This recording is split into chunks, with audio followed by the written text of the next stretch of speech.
Hello, in this section of the training, I will describe to you the software and give you a quick introduction to everything that you can see on it, and also how to utilize the option for a single camera. So I have our systems open here. These are our servers. In our office, we have several locations that are all tied together as one system.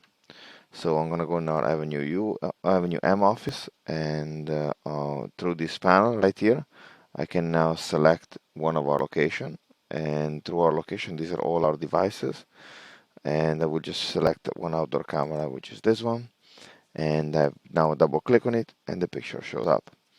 Other options here on the page that you can see that are useful to you is the users right here.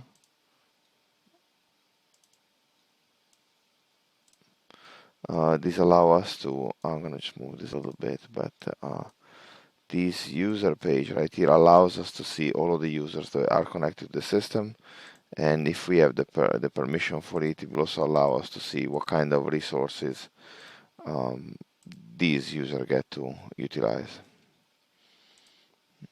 Now, if I go down the list, I can also see other systems. So assuming you have more than one location and they're not tied together, this will be where you get to open the other system. Not going to do it now because this is our administrator account and it gets to see multiple locations, and we want to conceal the identity of our customer. Local files, currently have nothing here. I will later demonstrate how to download some recording, and whenever you download recording on your computer, you can go and look for it directly on the computer directory, or you can now go to local files and this will show all of your recordings. Now there is also other options here that you may not have access to, which we will discuss in a separate video. These are only for administrator. So if I right click here, there's all sorts of things I can now work with.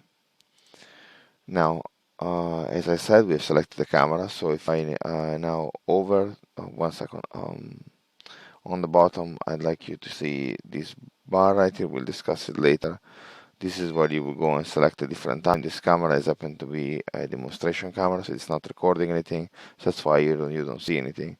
I will later demonstrate with a different camera what happens when you look at recording. Now I'm over into the camera. I have all of these options here on top.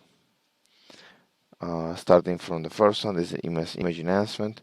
When doing a search, this will provide a augmented contrast to better see picture. This can be useful when looking at a night picture, or when doing a search to see if maybe we can get a little bit better, especially when the pictures are pixelated.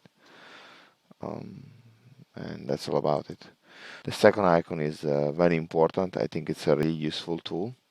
This allows you to create a zoom picture-in-picture of what you're looking at. So, for example, here we're looking at this picture of the street, but really what we want to see, for example, is what's going on around this parking meter. So I can make a selection with my mouse, which I just click and drag over.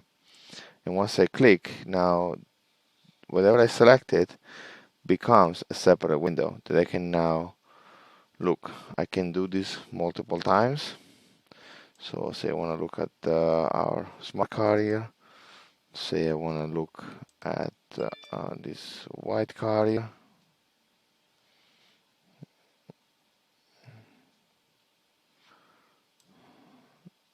Say I want to look at what's going on by the grocery store at the corner.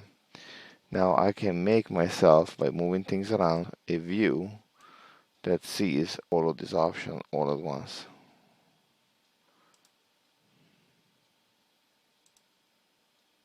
Now I'm going to close all of these things.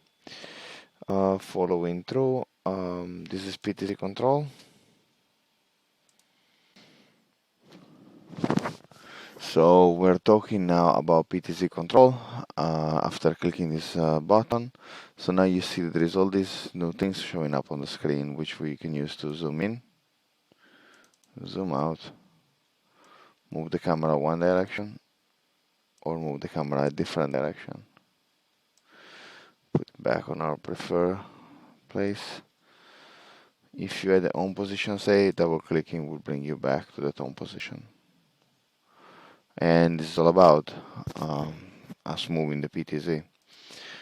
Now I'm gonna skip this one for just this time. I'm gonna get back to it differently. This is the button for Smart Search, which allows us to do a search based on motion, but this camera, as I said, is not recording, so this will not show anything. So we'll reprise that in a different section.